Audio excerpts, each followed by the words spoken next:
പ്രിയമുള്ളവരെ, ഈ പശ്ചിമേഷ്യയിലെ സംഭവവികാസങ്ങളെ വിലയിരുത്തുമ്പോൾ റഷ്യയുടെ സാന്നിധ്യം മിക്കപ്പോഴും ഇറാന്റെ പ്രോക്സികൾക്കും ഇറാനും അനുകൂലമായും അമേരിക്കയ്ക്കും ഇസ്രായേലിനും പ്രതികൂലമായും ഉണ്ടായിരുന്നതായി നമ്മൾ ചർച്ച ചെയ്താണ്. പ്രത്യേകിച്ചും ഇറാൻ ഇസ്രായേലിനാൽ ആക്രമിക്കപ്പെടുമ്പോൾ S-300 പോലെയുള്ള വ്യോമ പ്രതിരോധ സംവിധാനങ്ങളായിരുന്നു ഇസ്രായേലിന്റെ മിസൈലുകളെ പ്രതിരോധിക്കുവാൻ ഇറാനെ സഹായിച്ചത്. ഒപ്പം വളരെ കൃത്യമായി തന്നെ ഏതു സമയത്ത് ഇസ്രായേൽ ആക്രമിക്കും, ഏതു രീതിയിലായിരിക്കും ആക്രമിക്കുക എന്നുള്ള വിവരങ്ങൾ ഇറാന് പകർന്നു നൽകിയത് റഷ്യയുടെ ഇന്റലിജൻസ് സംവിധാനങ്ങളായിരുന്നു എന്ന വിവരവും അന്താരാഷ്ട്ര മാധ്യമങ്ങളൊക്കെ പുറത്തുവിട്ടതാണ്.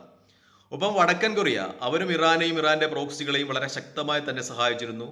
പ്രത്യേകിച്ചും ഹിസ്ബുള്ളയ്ക്കും ഹമാസിനുമൊക്കെ ഈ തുരങ്കങ്ങൾ നിർമ്മിച്ചു നൽകിയത് വടക്കൻ കൊറിയയുടെ സാങ്കേതിക വിദ്യ ഉപയോഗിച്ചായിരുന്നു എന്ന് അന്താരാഷ്ട്ര മാധ്യമങ്ങളൊക്കെ റിപ്പോർട്ട് ചെയ്തതാണ്. കാരണം വളരെ കൃത്യതയാർന്ന തുടക്കം എവിടെയാണ്, ഇതിന്റെ അവസാനം എവിടെയാണ് എന്ന് കണ്ടുപിടിക്കുവാൻ കഴിയാത്ത തുരങ്കങ്ങൾ ഇസ്രായേലിനെ സംബന്ധിച്ച് വലിയ തലവേദന തന്നെയായിരുന്നു. പെട്ടെന്ന് ഹിസ്ബുള്ളയുടെയും ഹമാസിന്റെയും ഒക്കെ പോരാളികൾ ഈ ഇസ്രായേലി സൈനികരെ ആക്രമിച്ച് തുരങ്കങ്ങൾക്കുള്ളിലേക്ക് കടന്നു കളയുന്ന, പിന്നെ അവരെ കണ്ടുപിടിക്കുവാൻ പ്രയാസമുള്ള തരത്തിലുള്ള ഒരു വലിയ സൈനിക പ്രതിസന്ധികളിലേക്ക് ഇസ്രായേൽ കടന്നുപോയിട്ടുണ്ടായിരുന്നു. പക്ഷേ ഇപ്പോൾ ചൈനയുടെ സാന്നിധ്യവും ഈ പശ്ചിമേഷ്യയിൽ ഇസ്രായേലിനും അമേരിക്കയ്ക്കുമെതിരായി ഉണ്ടാകുന്നു എന്ന വലിയ വിലയിരുത്തലാണ് അന്താരാഷ്ട്ര മാധ്യമങ്ങൾ ഇന്നലകളിലായി പുറത്തുവിടുന്നത്. പ്രത്യേകിച്ചും പീപ്പിൾസ് ആർമി എന്ന് പറയുന്ന ചൈനയുടെ സൈന്യം അവരുടെ സാറ്റലൈറ്റ് പാർട്ണറായ ചാങ്ഹുവായി അവരാണ് ഹൂതികൾക്ക് ഈ ഉപഗ്രഹ ചിത്രങ്ങൾ, അമേരിക്കയുടെ യുദ്ധക്കപ്പലുകളുടെയും MQ-9 പോലെയുള്ള ഡ്രോണുകളുടെയും ഉപഗ്രഹ ചിത്രങ്ങൾ ഹൂതികൾക്ക് നൽകുന്നതെന്ന് ഇന്നലെ അന്താരാഷ്ട്ര മാധ്യമങ്ങൾ റിപ്പോർട്ട് ചെയ്യുകയുണ്ടായി.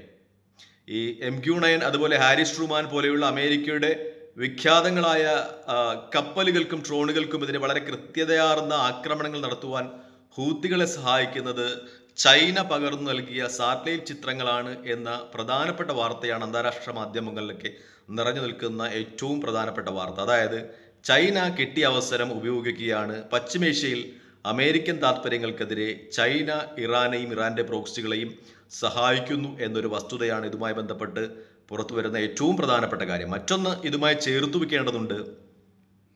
സൗദി അറേബ്യയും ഇറാനുമായി ഇന്നലെ നടന്ന ചർച്ച. സൗദി അറേബ്യയുടെ പ്രതിരോധ മന്ത്രി ഖാലിദ് ബിൻ സൽമാനും പ്രതിരോധ സേനയുടെ തലവനുമാണ് ഇന്നലെ ടെഹ്റാനിലെത്തിയിട്ടുള്ളത്.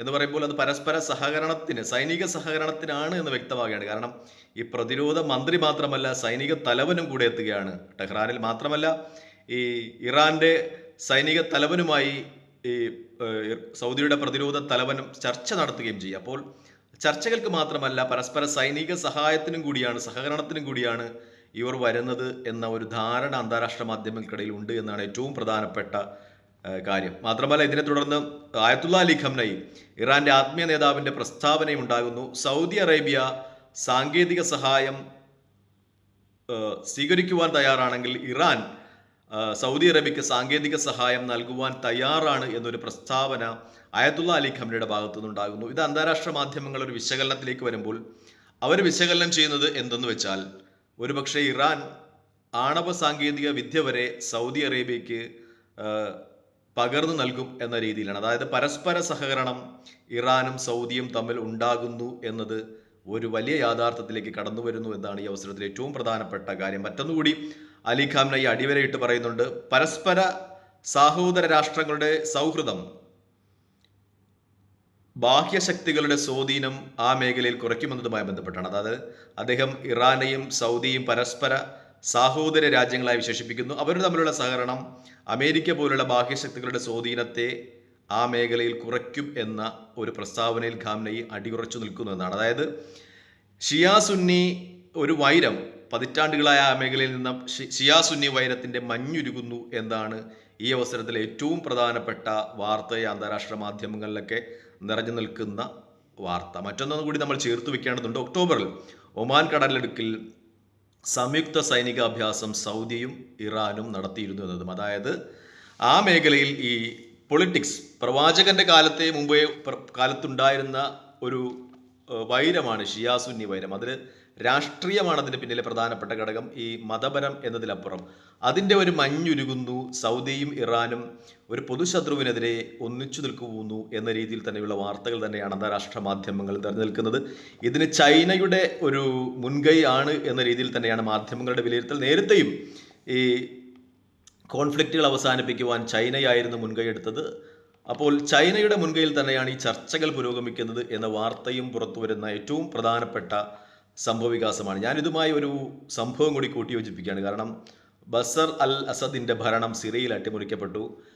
അട്ടിമറി എന്ന് പറയുന്നത് പെട്ടെന്നായിരുന്നു. കാരണം ഇറാൻ്റെ വലിയ പിന്തുണയുള്ള ഒരു ഭരണകൂടമായിരുന്നു സിറിയയിൽ അസദിൻ്റേത്. പക്ഷേ ഇറാൻ അസദിനെ പ്രതിരോധിക്കുവാനൊന്നും പോയില്ല. ഒരു നിമിഷം കൊണ്ട് അസദ് അട്ടിമറിക്കപ്പെട്ടു. അയാൾക്ക് റഷ്യ വളരെ സുരക്ഷിതമായി താവളമൊരുക്കി. പക്ഷേ സിറിയയിൽ പുതിയതായി അധികാരത്തിൽ വന്ന ഭരണകൂടം ഈ അസദിനെ വിട്ടുകിട്ടുവാൻ റഷ്യയോട് അഭ്യർത്ഥിച്ചില്ല, ആവശ്യപ്പെട്ടില്ല. അപ്പോൾ എൻ്റെ ഒരു വീക്ഷണത്തിൽ പരസ്പരം ഷിയ സുന്നി കോൺഫ്ലിക്റ്റുകൾ അവസാനിപ്പിക്കുവാൻ ആ മേഖലയിലെ രാജ്യങ്ങൾ തമ്മിൽ ചർച്ച ചെയ്ത് തീരുമാനിച്ചു എന്നാണ്. കാരണം അസദ് ഒരിക്കലും ഈ സുന്നി രാജ്യങ്ങൾക്ക് അഭികാമ്യനായ ഭരണാധികാരി ആയിരുന്നില്ല. കാരണം അദ്ദേഹം ഈ അവിടുത്തെ കലാപത്തിൻ്റെ കാലഘട്ടത്തിൽ ഒരുപാട് സുന്നി വംശജരെ കൊല ചെയ്യുന്നതിൽ ഉത്തരവാദിത്തം വഹിച്ച ആളുകളാണെന്നൊക്കെ ആരോപണമുണ്ടായിരുന്നു. അപ്പോൾ ഈ പരസ്പരം സഹകരിച്ച് മുന്നോട്ട് പോകുവാൻ ആ രാജ്യങ്ങൾ തീരുമാനിക്കുന്നു എന്നത് ഈ അവസരത്തിൽ നമ്മൾ ഈ സംഭവങ്ങളൊക്കെ കൂട്ടിയോജിപ്പിക്കുമ്പോൾ മനസ്സിലാകുന്ന ഒരു പ്രധാനപ്പെട്ട ഘടകമാണ്. തൽക്കാലം ഈ വീഡിയോയുമായി വിടവാങ്ങുകയാണ്. ഈ അവലോകനം എൻ്റേത് മാത്രമാണ്. നിങ്ങൾക്ക് ഏതൊരു അഭിപ്രായങ്ങളുണ്ടെങ്കിൽ കമൻറ്റ് ചെയ്യാം. തൽക്കാലം ഈ വീഡിയോയുമായി വിടവാങ്ങുന്നു. മറ്റൊരു വീഡിയോയുമായി കാണുന്നത് വരെ നന്ദി, നമസ്കാരം, ജയ് ഹിന്ദ്.